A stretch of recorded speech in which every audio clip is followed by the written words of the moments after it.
Hello. Thank you for having me. Good afternoon, ladies and gentlemen. My name's Stephen Gale. I'm very, very pleased to welcome you to the Edinburgh International Book Festival for our event this afternoon with our very special guest, Neil Oliver. A few words of barely necessary introduction, but I will. Neil is an archaeologist, historian, author, television presenter, and current president of the National Trust for Scotland. Since appearing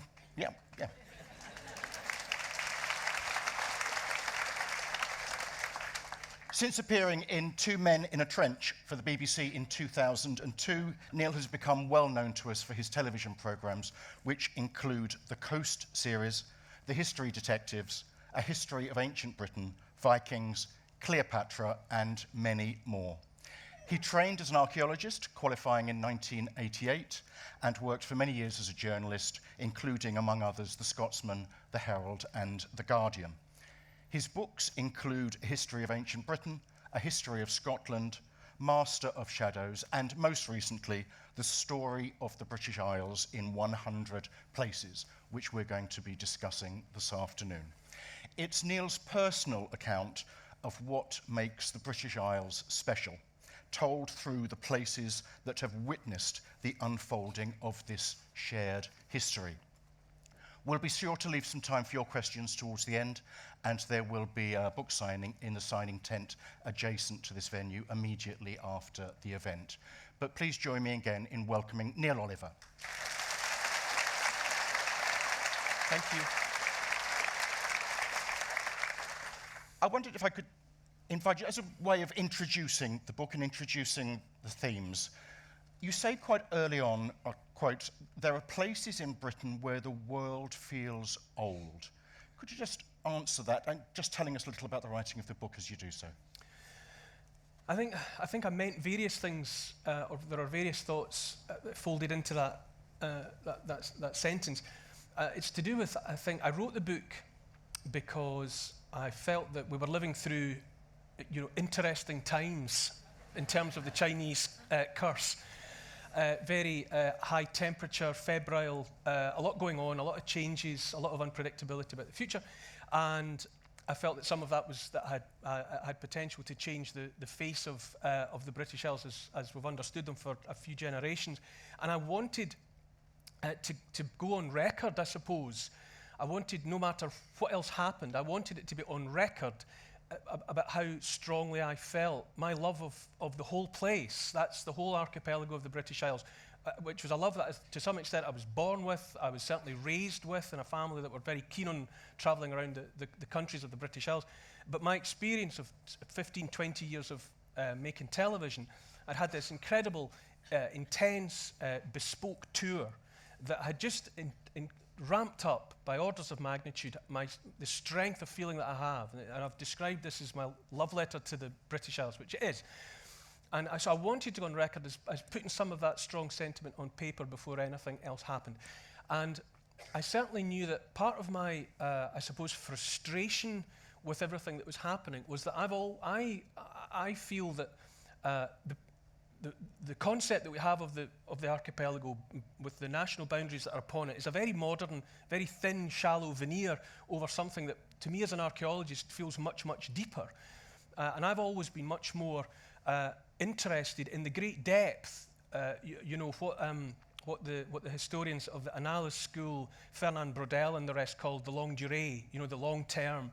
And I feel as if everything that we're so excited about at the moment and so passionate about is just thin linoleum on a much greater depth. And in the writing of the book and in the time that I've spent as an archaeologist and telling archaeological stories, I've been brought face to face with the great age of the British Isles. Some of it is to go to places like, there's a tiny little glen in Cornwall near Trethevey called St Nectan's Glen, which is in the book.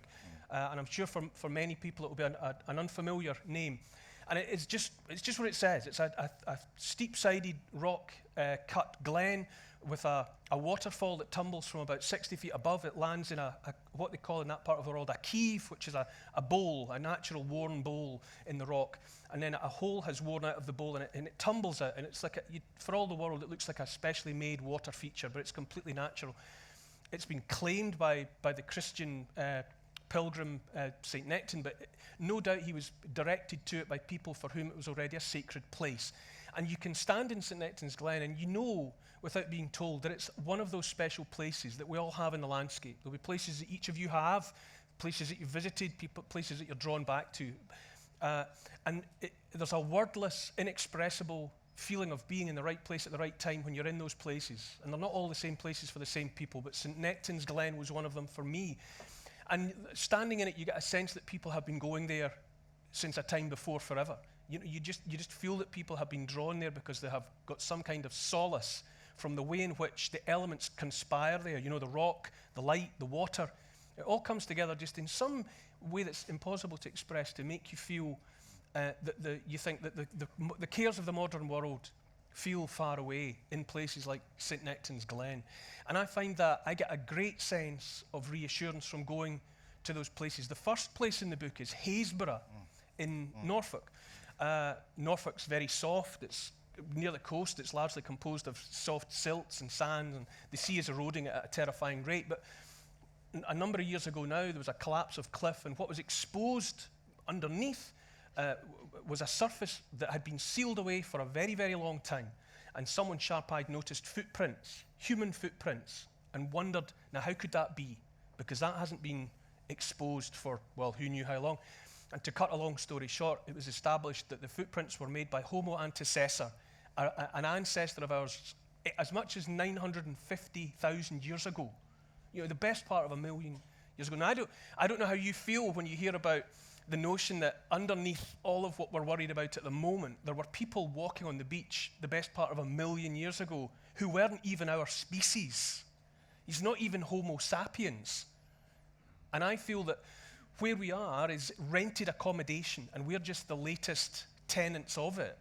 And you've only got to sort of look at the unopened mail at the front door to be reminded that there were previous incumbents. And it's very, very deep. And that's a very long answer to that question. It's a really good answer. It's a really good answer. I mean, you're fascinating on these, you mentioned Haysborough there, you're fascinating on these physical reminders of this depth. It's really interesting what you have to say about that. Well, I think part of another of the reasons, there are a lot of reasons for writing the book, and another of the reasons that I wrote the book was I was drawn away from history. When I was at school, the school I went to, there was you couldn't do archaeology, there was history. That was the study of the past. And it was only when I got to university that I discovered archaeology, and it suddenly dawned on me that actually history only takes you back to a point for as long as there's been people writing, which is only 5,000 years. And if you want to get back to the very early beginnings of the human story, obviously you need archaeology and the rest of it. And another reason that archaeology affects me the way it does is that, unlike history, with archaeology you get the opportunity occasionally to be physically in contact with the past. Yeah. And it's quite a childish sense, I suppose. And some of it is just, it's there in your imagination and you take it with you, and it's arguably not real. But I've always wanted to be able to go to places and stand and touch the ground, literally, where there's every reason to believe that we know precisely where someone was, maybe what they were called, and what they did. You know, on Iona, which I'm sure, you know, half the room will have been in Iona at some point, I'm sure. And there's a place near the Abbey, and it's always been called Torranaba, the hill of the abbot.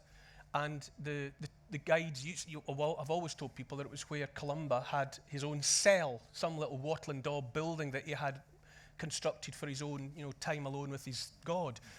But it was thought it was just a story for the tourists, but there had been an excavation on it in the 1950s, and the archaeologist took the care to save some burnt wood that he found, and he kept it in a matchbox, and it was before the time of radiocarbon dating, and it was eventually found in his garage.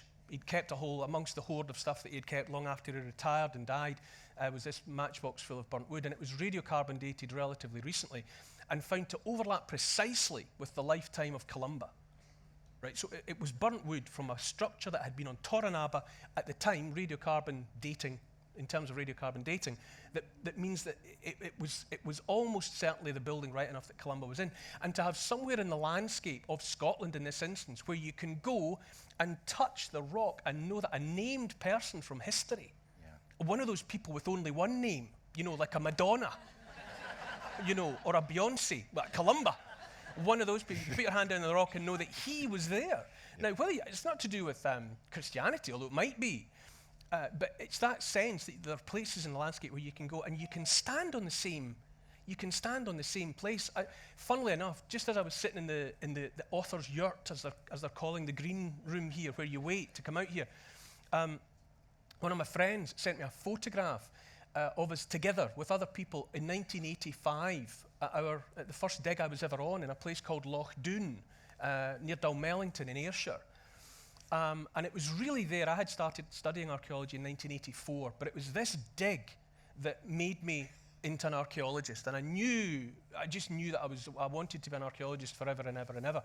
And it was directed by a fantastic man called Tom Affleck, who's in the photograph as well. And he died not long after. He was a mature student then, and he became ill not long after we had that excavation, and he died. But he had already inspired me beyond words with the way he felt about archaeology.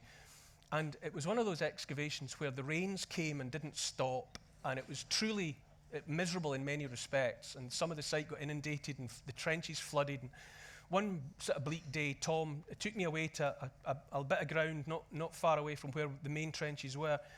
And he pointed to a sort of patch of earth that had been regrown with grass that had been previously removed, because it was where he'd had a trench a few seasons before. And he unrolled a piece of paper that he had under his arm, and it was a scale plan of everything that he had found there. And to the untutored eye, it was just tiny little shapes, but it was hundreds and hundreds of pieces of flint and chert that had been left behind by somebody working making a flint tool. And he said, "Do you see the pattern?" And I said, "No." To me, it was just a jumble of hundreds and hundreds of tiny little misshapen bits of stone, tiny flakes. He said, "There's 4 patches." And sure enough, there were 2 about the size of beer mats side by side, and behind them, about a foot further back, a couple of feet further back, 2 smaller patches. He said, "That's where the person knelt down." And I thought, and right enough, I mean, if you're doing that sort of work and you kneel down and you bang away at a piece of flint, and all the wee flakes will land, but nothing will be up where your knees and your toes were, and then you stand up and you walk away. And it suddenly was revealed to me that you could, I mean, how ephemeral is that? 10 minutes in someone's life 8,000 years ago, where they knelt down and put an edge back on a stone tool, and then they stood up and walked away into eternity. But you could put your hand down and know that someone, a man or a woman who knew 8,000 years ago, knelt down for 10 minutes. And I thought, that's extraordinary. Yeah. And it's that sense. And the book is supposed to be, amongst other things, it's a kind of a guide to 100 places you can go and feel closer to events from history. Yeah. In some instances, if you like, literally stand in or put your hand down on the ground and know that something momentous, a Culloden or a Bannockburn or the death of someone, immortal, happened on that patch of ground. Yeah. You use fantastically sort of vivid language when you're imagining some of the things that happened. I'm thinking, for example, when you write about the Montrose Basin, for example, this amazing, sort of extraordinary tsunami that you do. Can you just talk about your reimagining of that? Yeah.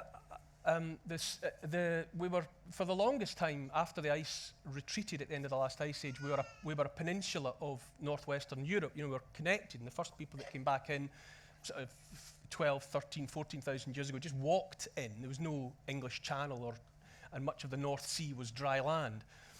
And then over the thousands of years, a gradual process of insidious inundation by the waters began as the sea levels rose with the melting ice. And it may have been a perceptible loss of land within people's lifetimes. They might have started to notice that where there was once land, now there wasn't, and people might have become slightly wary about what was going on there. But around 8,000 years ago, just a little bit more than 8,000 years ago, there was an undersea seismic event about 100 miles off the west coast of Norway called the Storega Slide. Storega is Norwegian for the Great Edge. And somewhere under the water, deep under the water, a vast amount of material, about 700 cubic miles of rock and seabed, slumped suddenly into deeper water. And it was like a big person slipping under the water of a bath. It pushed a big wave of water in the opposite direction. And this tsunami came across the North Sea at the speed of sound, like these waves do, and it would have been imperceptible on the surface in the great depths of the water. But as it approached the shallows of the eastern seaboard of the Long Island of Great Britain, it reared up because it's coming into shallow water, and it's coming at the speed of a train, 300, 400, 500 miles an hour. It's coming in and rising up 50, 100 feet high, and it came into and down the eastern seaboard, from Scotland down into England, and 25 miles inland it would have reached. Utter devastation. I mean, everything from human beings, animals, trees, grass, the very the soil would have been stripped away, scoured away to the bare rock.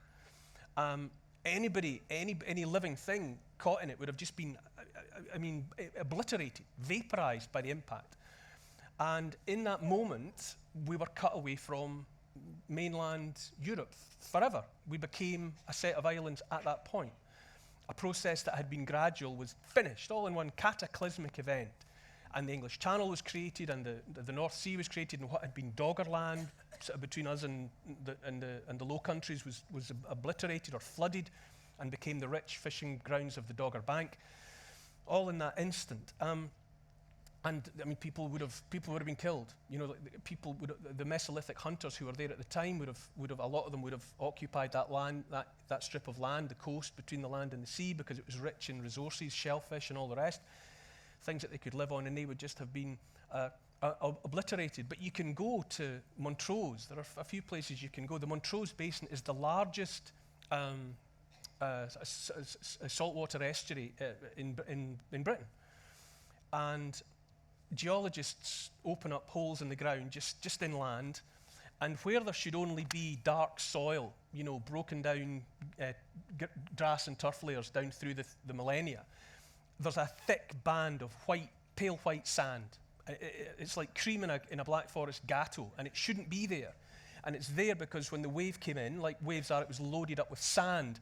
And when the wave had done its work and withdrew, this massive deposit of sand was left behind. And it's there, and it's the physical proof of the Storega Slide on our...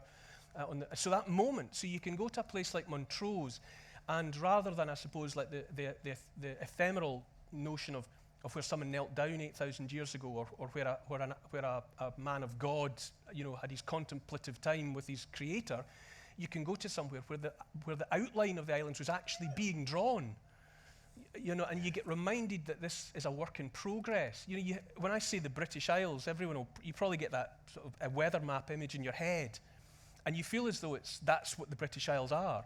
But of course, that shape doesn't exist in any absolute sense. It's being redrawn moment by every wave that breaks, and the shape is changing subtly all the time. And sometimes the event is big. Yeah. Most of the time, it's just slight incremental changes, but every now and again you get something like a Storega Slide, and the picture suddenly becomes very, very different. And to me, it's remarkable that you can go to places in the landscape and stand in the aftermath of that kind of event as well. Yeah, yeah. Could we talk a little about this process of looking at things, so how you are looking at these places and objects and buildings and so on, and indeed how we all look at them. There's two things in particular in my mind, and I wondered if you could talk about in turn. One, you're right, this fascinating section about Orkney, about how we looking down the British Isles from the perspective of Orkney. And you make the point that suddenly the sense of Orkney as being peripheral becomes an illusion. That's the first one. And we'll do that one first. Yeah, well, that's something that struck me the first time I went to Orkney. I think I don't know how many times I've visited Orkney now, 20, 30 times, I really don't know. But the first time I went up, I remember having a very strong sense as I sort of turned my back on the Pentland Firth, which is the water that separates, you know, the north of Scotland from Orkney, and looking south. I remember distinctly a feeling almost like vertigo. I realised that the great mass of the long island of Britain was stretching away in the opposite direction. Yeah, I could almost I felt as if I was teetering on the top of something very tall.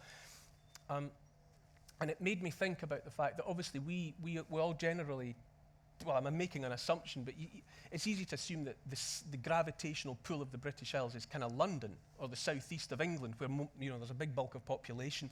There's the Palace of Westminster where the decisions are made. It's where the monarch has a principal address. It's where the financial centres are. You can tend to think that everything's getting pulled there, that's the gravitational pull for these islands, which it is at the moment.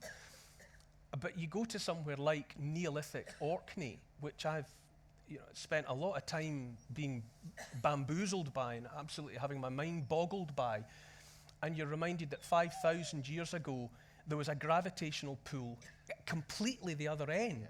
Yeah. That, long before any notion of a London, there was something up there. The people that were building the stone circles like Brodgar and Stennis, and that were building the massive ritual temple complex that is the Ness of Brodgar, that's I think number 5 in the book or somewhere thereabouts, that would have been known on the continent. People would have known. It would have had a name, and people of a mind to move would have made a point of getting, not going to London. They'd have, some of them would have made a point to getting up to Orkney, to get to whatever that was, because that was the place to be. And also, if you do nothing more than take a map of sort of Britain and Northern Europe and turn it through 180 degrees, and suddenly you see that Orkney, where it looks like that peripheral thing that appears in a box in the weather forecast, it suddenly feels central, like a roundabout for people coming and going from Scandinavia and from the northern parts of the world, coming and going. They become like roundabouts or stepping stones from somewhere to elsewhere. And you can see that it's quite easy to reconceive or reconceptualize what the British Isles have been and what was important before. Yeah.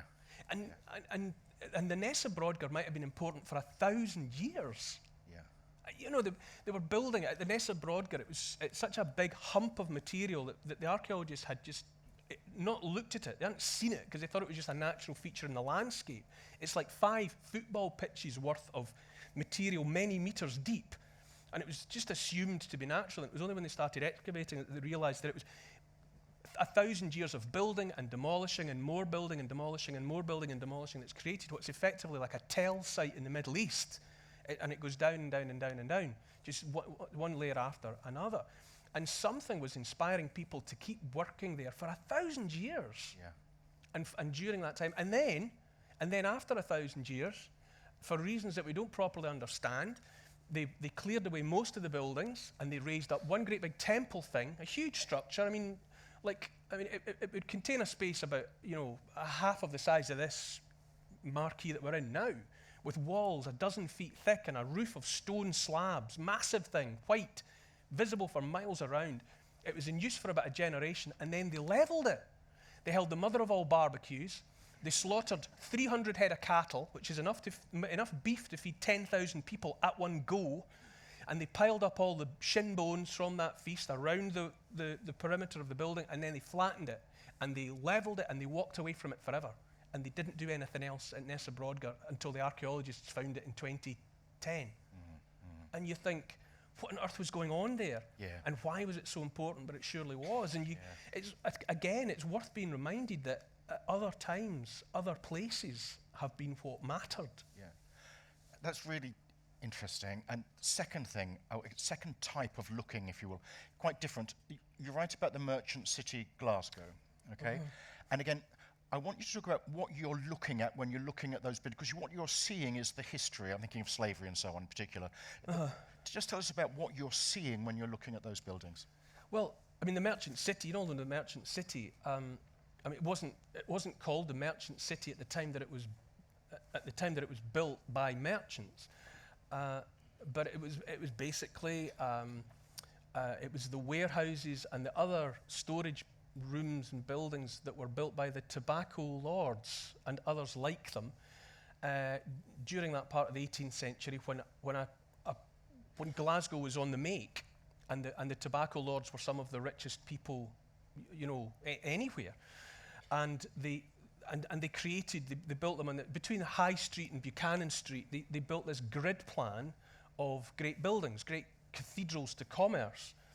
In fact, it's certainly rumoured, and there's good reason for thinking that the grid plan that was eventually built on Manhattan Island was tried out first in Glasgow, and that some of the architects that laid that grid plan took the same blueprint to Manhattan, but that's another story. And now the merchant city became, like in many other cities in Britain at that time, a demonstration, a statement of wealth and power in the world. And other cities like Dublin and Liverpool and Bath and Bristol did the same sort of thing, but it was all off the back of slavery, really, in that the ships were on a triangle of commerce that you'll all remember from your geography lessons at school or modern studies or whatever, where the ships would sail first from somewhere like Glasgow to Africa, load up with slaves, and then they would take that human cargo across the Atlantic.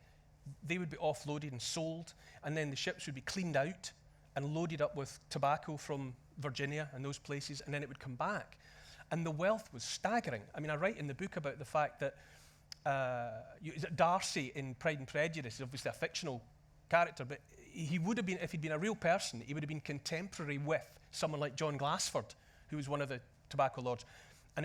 And Darcy, as you'll know from the book, was rich beyond the dreams of avarice on a pension of £10,000 a year. It was enough to make the Bennet ladies swoon with the very thought of it. £10,000 a year. Well, at the same time, John Glassford was turning over £500,000 a year from tobacco. And they were fantastically inventive about the whole thing. Eventually, they moved on from, rather than slaves, what they were doing was loading up the ships for the outward journey with fancy ware, furniture, all the best stuff from all over Europe, silverware, glassware, and taking it across and sort of displaying it to the colonials in their sort of primitive circumstances. And they were desperate to own this fancy ware.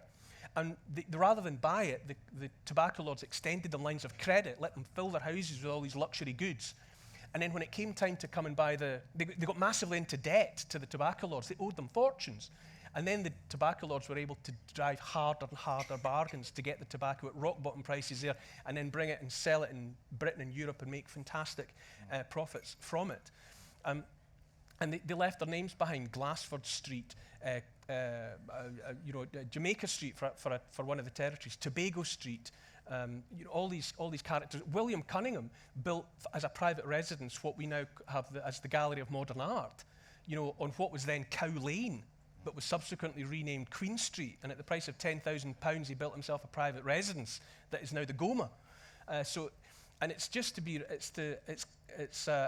resets the clocks a little bit when you remember that Glasgow, like so many of those other cities, was down in huge part to slavery, which is not to downplay the fact that everybody was at it. I mean, we had a slave trade for sure, but we came to it late in the game. I mean, the Arab Muslim populations from the Middle East had already been buying and selling human beings from Africa for hundreds of years before we got in it, and they were still at it long after Britain made it illegal within its own territories. I mean, we didn't invent slavery, and we weren't the only population to get rid of it, to get rich on it, but we are the only population, the only civilization on the face of the earth that's ever actually got rid of slavery for itself under Wilberforce. And the Wilberforce House in Kingston upon Hull is another of the places in the book that's worth going to see, because while we were up to our necks in the human misery of slavery, we did also decide that it was wrong.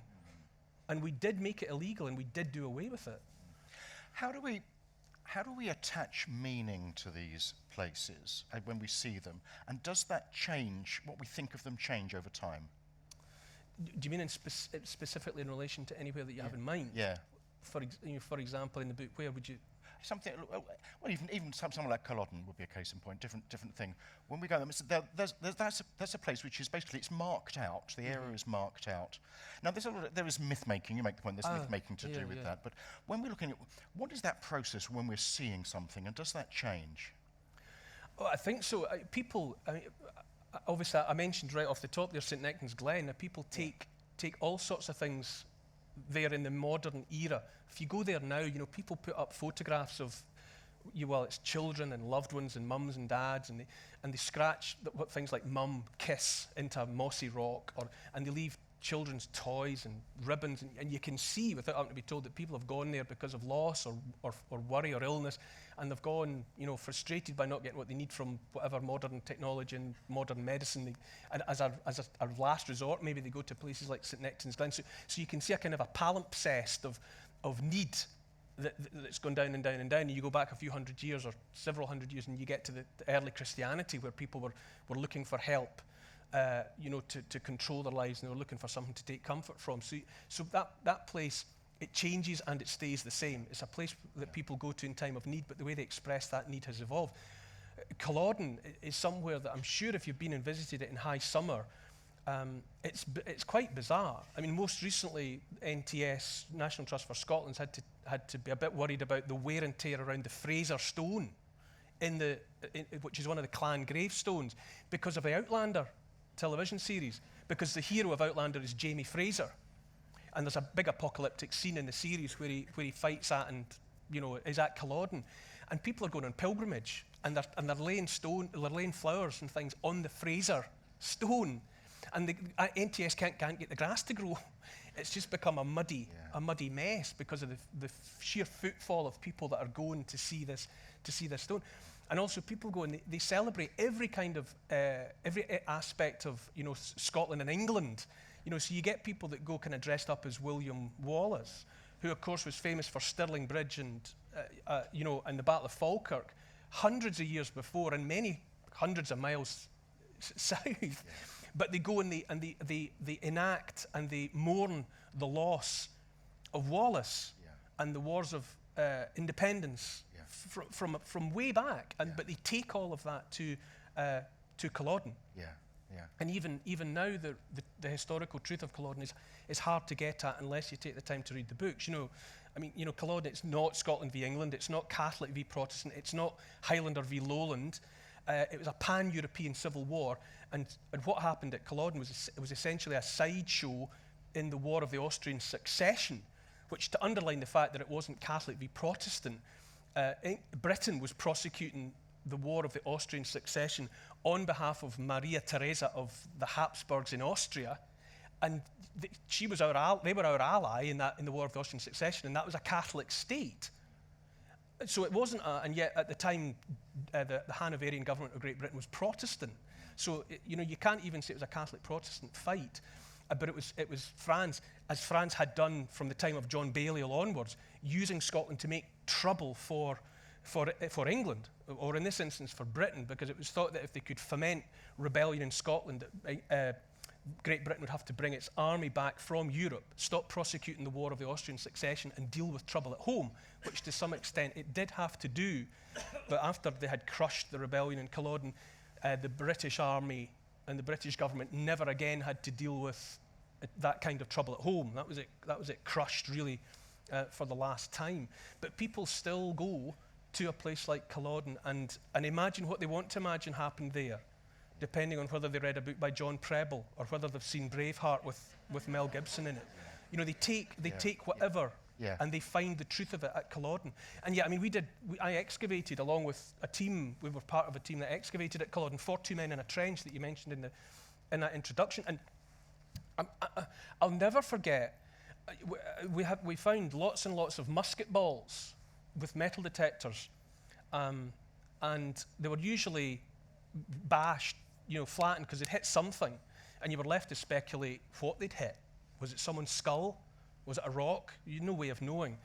But sometimes on these, when a musket ball comes out the end of a Brown Bess musket, it's briefly kind of semi-molten. It's a bit like a lump of butter fresh from the fridge. Really, it's that hard, and it flies a bit soft, and it only goes hard again on impact.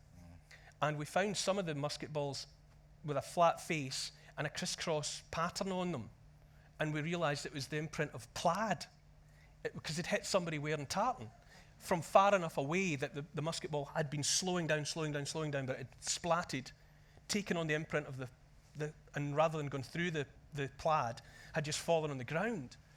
And to hold that in your hand and know with absolute, unshakable certainty, really, that it was fired during the 20 minutes of the Battle of Culloden in 1746, You know, so again, that's another of those instances where you know you're holding something from a particular moment in time. I excavated elsewhere, for other reasons, the battlefield of Isandlwana in South Africa. And Isandlwana is the battle that comes before the Battle of Rorke's Drift, where the 11 Victoria Crosses were awarded. But Isandlwana was a wipeout. The British Army were completely destroyed at Isandlwana. And you go and we excavated there and you find Martini Henry rifle bullets, spent bullets, and you know with unshakable certainty that they were fired on the 22nd of January, 1879, during a partial eclipse of the sun, while the last British army to be wiped out by men armed only with spears and shields were moving across the veldt. And you hold that in your hand and you think it's all there. It's all there, right there. That all of that incident, all of that terror and death, and all there in your hand. I'd like to ask you one more thing, if I may, before we open up to some questions. You have a great gift for writing about these large events and making them intimate and understandable. And you write very movingly about, for example, and I invite you to talk about this, the War Memorial at Portree, for example. A Scapa Flow as well, it would be a similar example. Can you just talk a little for us how you've taken these things and you just sort of bring it down to the intimate? I mean, I don't know. I have to do that because I have to do it that way because something I find that the First World War is too big. I can't. I've read about it. I'm no expert. I'm not a specialist. But I've read dozens and dozens of books about the First World War, and I've visited dozens and dozens of the battlefields and all the rest of it. And I just, at the end of it, I feel completely crowded out by the statistics. Millions of men, billions of shells. Too many. It's too big. And so in order to get some kind of sense of it, I like to, or I need to parcel it in something where I can get a sense of the human emotion that's actually involved. And in the case of the First World War, it was made most real to me. That's fantastic, isn't it? It's like... It was made most real to me by a film that I made about the First World War, where we followed in the footsteps of 28 men from Portree on Skye, who joined the Cameron Highland Territorials. Before the First World War, all the infantry regiments of the British Army set up territorial wings to get what the regular soldiers called Saturday night soldiers. But they just encouraged men to join up as territorial soldiers. And it was initially planned that it would be for home defence only, but the First World War swept up everyone into it like a fire, and the territorials ended up going to war. And the 28 men of the Cameron Highland Territorial Regiment went off with in total about 100 men from elsewhere on Skye. And at that time, in 1914, 1915, the population of Portree was 900 and something souls, fewer than 1,000. So to have that many people go away from there was a significant hit. And they had a first encounter with the enemy at Neuchâtel, and then a few weeks later they were at a village called Festubert, 1915. And they were bracketed. They were together with English soldiers from other Bedford and other regiments.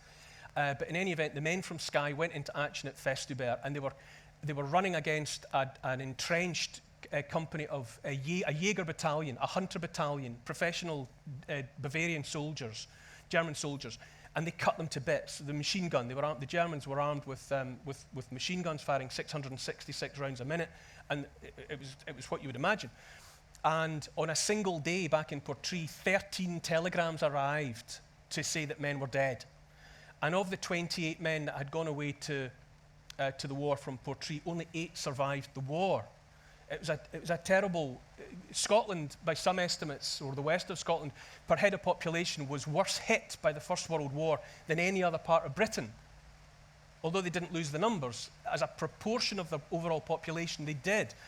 And you can go, it comes down like a kind of a singularity at Somerled Square, which is the main square in Portree, and there is the War Memorial. Now, it was built by a man called Thomas McFarlane. He was the stonemason in Portree, but his son was John McFarlane, and John McFarlane had been underage. I think he was 16 when he managed to join the territorials, and he died at Festubert, and his body was never found. And he had written letters home to his mum. There's lots and lots of letters that he had sent back, and they're heartbreaking because they're so, we're all enjoying the fun, Mum, and please don't worry, Mum, it's all going okay. Just the kind of things that a 16-year-old boy who loved his mum would send to his mum. And then he died at Festubert, and he was never recovered. And his name, you can go and see it. You know, you go and look around the panels. There's a few hundred names on the panel, and you go and see the name of John McFarlane. Yeah. And you can walk past the front door of the house that he walked away to the war from. So obviously it's a different family that's there now, but nonetheless, and you can walk past the doors of the homes of all the men that walked away to the First World War from Portree. And you can imagine the kind of hole that would be torn in the fabric of life by the loss of 13 men on the one day, all of whom were known to everybody else. Yeah. And they were all killed, you know. And it's just a snapshot of the First World War. But you know, there's, you know, Pericles in 431 BC or something. He wrote a funeral oration about for heroes have the whole earth for their tomb, and in lands far from their own, where the column with its epitaph declares it, there lies enshrined in every breast a record unwritten with no other tablet to preserve it except that of the heart. And you know, you say that about the Peloponnesian War, or you say it about the First World War, and it's just words. But when you go and you think those words standing in front of a name like John McFarlane, when you've walked past the front door that he walked away from, and you know that he sent letters to his mum, and you know that he was cut to bits by machine gun fire, and his body was never found. He's still out there, lying in bits, somewhere in the farmland around Festubert, lost forever to the guns of Festubert. And suddenly the impossible enormity of the First World War becomes something that you can feel, and you think, oh God, yes, that's what the First World War did. Yes, thank you. Yes. We take some questions. Which for sure. Very happy to take questions. I'm sure you know the drill. We have colleagues with radio mics who will come to you so that we can all hear the question. I can see a hand up there. Could I ask, obviously, so we get as many questions in, try to keep the questions as short as you can. Please go ahead. Thank you, Neil. I think that we all hear about the passion that you speak and you telling the stories. I'm interested in your role as President of the National Trust for Scotland and how we've got an audience here, and I'm sure we're all really enlivened and enthused by your talk. So how do we get that message out? Part of the National Trust for Scotland is not just to protect the heritage, but also to try and get the message out. And how do we get the message out, particularly when people can't necessarily hold things in their hands? Are you interested in, you know, virtual reality or any ideas that you have in time to reach to a bigger audience? I've always been, right from the get-go, when I was approached to see if I would get involved with the trust, I was terribly impressed by the fact that the membership is in the high 400,000s, which out of the population of Scotland, that's a large percentage of people who demonstrably, with the money in their wallets, are showing a care, and I've only been involved with the trust for a relatively short time, and one of the people in the fundraising team used an expression that struck a chord with me, where she said that the National Trust for Scotland should be a cause. It's a cause, which I feel very strongly, you know, and I appreciate, you know, not everyone has the opportunity or the resources or whatever to get to many of the places and to, you know, and to visit the sites that are under the bailiwick of the National Trust for Scotland. But I think it's just, I wrote the book because I think it's important for people just to rather than worry about things happening on the other side of the world, you know, and plastic in the Pacific Ocean. I think proper care, a real act of love, is to care about what's right here at home.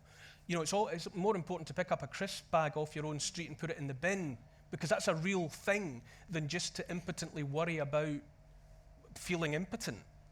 You know, any action, and I think by being members of the National Trust for Scotland, or being members of those curatorial bodies, I think that is an action.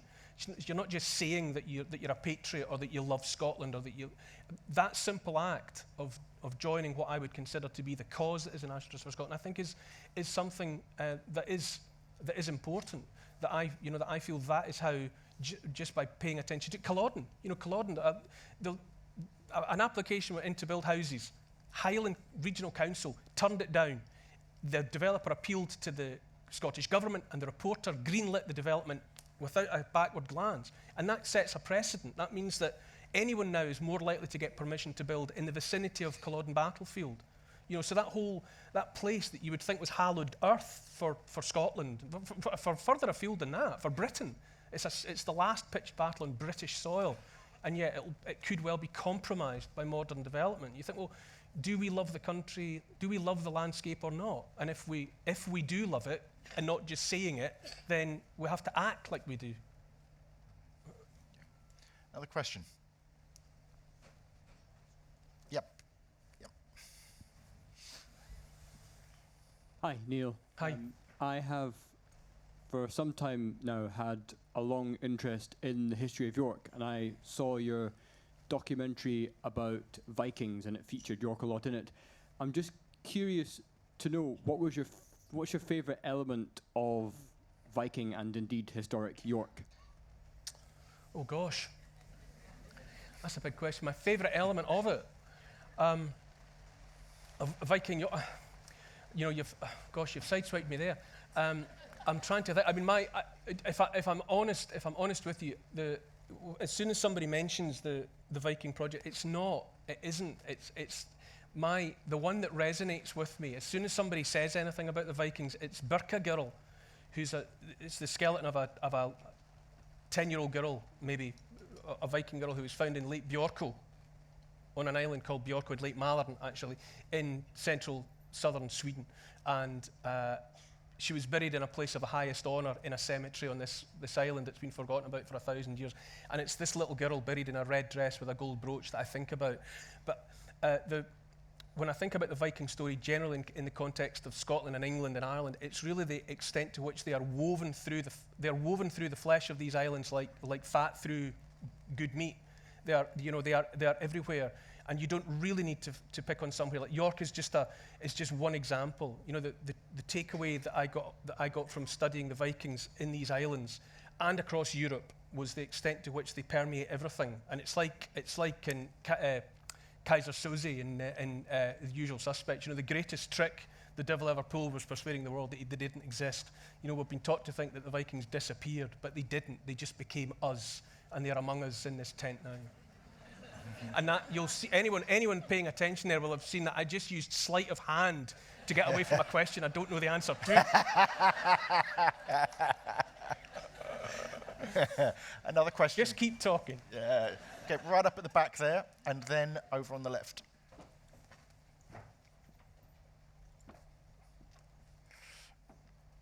Okay, take that one first then, and then it's right at the back in the corner, right over in the corner. Neil, you've explained eloquently, if not very shortly, the importance of British archaeology. How do you think this all fits in with European, and for that matter, the world picture? Ask me that again. Well, clearly British archaeology is very important here in the British Isles. Uh-huh. How is it seen, British archaeology, within the European scene or perhaps the world scene? Well, to take just one example from the book, the Nessa Brodgar, which I've already described, the Neolithic site on Orkney, that is, and it's not just me saying this, you get other people who would say that this is a reasonable statement to make. It's the most significant Neolithic archaeology discovery of my lifetime in Europe. It's that important.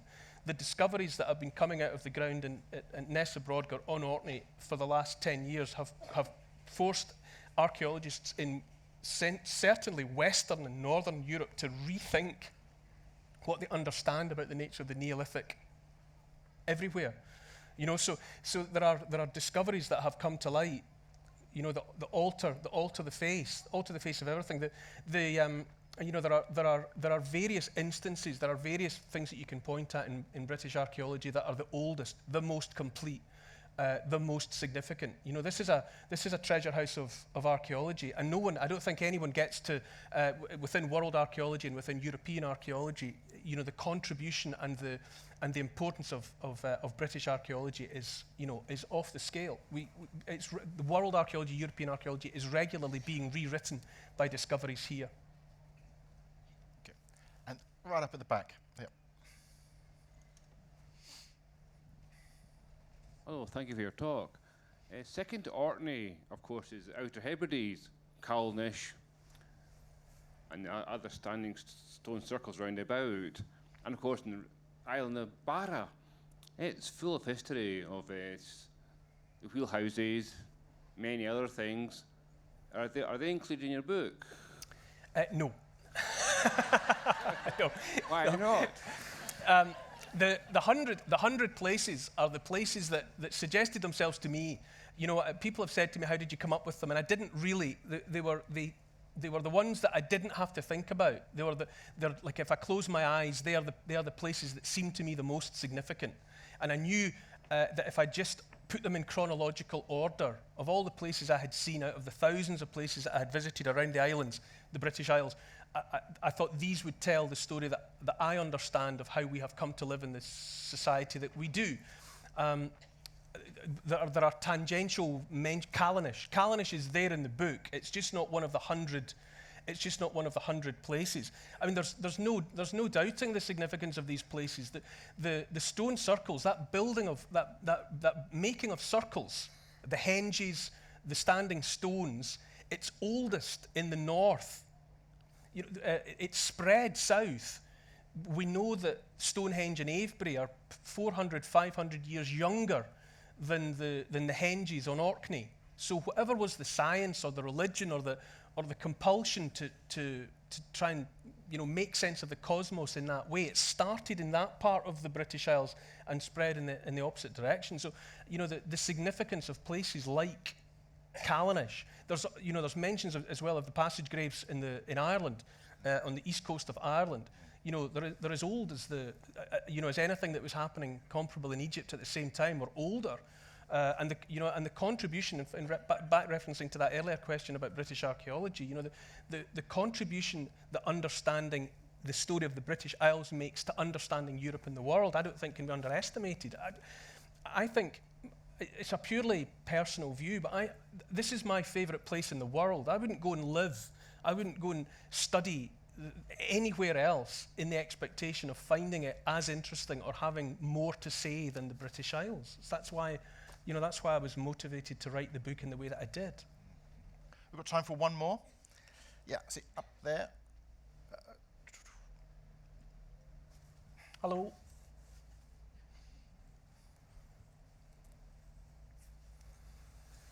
Hi. Hi. You said you didn't have much contact with archaeology. I know you. Yeah, I know. Hello. That's Miranda Kristovnikov, everyone. Neil and I go back a long way. You say you didn't have much contact with archaeology until you got to university. How do we inspire our children about archaeology? I didn't have a great contact with history when I was a kid. I wasn't inspired in the way that you tell stories about history. So how do we inspire the next generation about archaeology, apart from getting you into every school around the country? I think it's... Which would be great, by the way. I think it's the... as I was saying, I'm sure that what appeals to me, it's possibly not obvious, but it's very simple once you get it. It's that idea that archaeology alone is the one that lets you get into physical contact with things. I mean, I was very passionate about history. I loved reading the stories, and I love writing stories. And writing's a big part of what moves me and motivates me. You know, I'm interested in writing and reading because of writing, and writing because of reading. But it dawned on me with archaeology that I could go and physically get in contact with things. So if you're interested in the Wars of the Roses, for example, there are places that you can go where you're standing by it. And maybe you have to be, there must be more people wired up like me than just me. And so, for example, in the book, Westminster Abbey is there because the Lady Chapel has within it the tomb of Lady Margaret Beaufort, who was the child bride of Edmund Tudor, half brother to the king. And she became pregnant when she was 12, took her into his bed. He was 31, she was 12, she was pregnant. By the time the baby was born, he had died of plague, and she was a widow. But the child grew up to be Henry VII, the ultimate victor of the Wars of the Roses. And she lived long enough to see not just her son, for whom she fought like a lion all of her life, but also his son, Henry VIII, sit on the throne. And so the Wars of the Roses, you can read about them in the history books, but it can be very hard to go and feel close to them. You can go to the battlefields, but almost without exception, there's nothing to see. They are not dramatic landscapes. Even Towton, there's nothing much to look at. But you go and stand beside her, and you reach out your hand to the effigy of her on her tomb, and you know that in there are the mortal remains of the woman that gave birth to the man who won the Wars of the Roses. And so there are innumerable examples of that are hopefully in the book. But that is what has always drawn me, is the possibility of going somewhere and physically touching something that hasn't been touched since the people who dropped it, who were taking part in the historical event that I'm interested in. You know, shards of pottery, fires for cooking, any of these things, you know, that you can be excavating one day, and that you can turn over a fire where people were roasting hazelnuts for a supply of food to get them through the winter. That always just puts the hairs up on the back of my neck, because you're suddenly inhabiting the mind space and the thinking of the person from whom you are separated by 8,000 years. But you know, you're back in their world, you're touching the things. You're the first person to touch them since they stopped touching them, since the fire went cold. So to inspire children about archaeology, I would just say it's the only chance you've got to travel in time. History doesn't let you travel in time. But if you study archaeology and you take part in excavations and you go out to these places, you travel. It's as close as you will get in this lifetime to traveling through time. That's how I would do it. It's lovely to see you.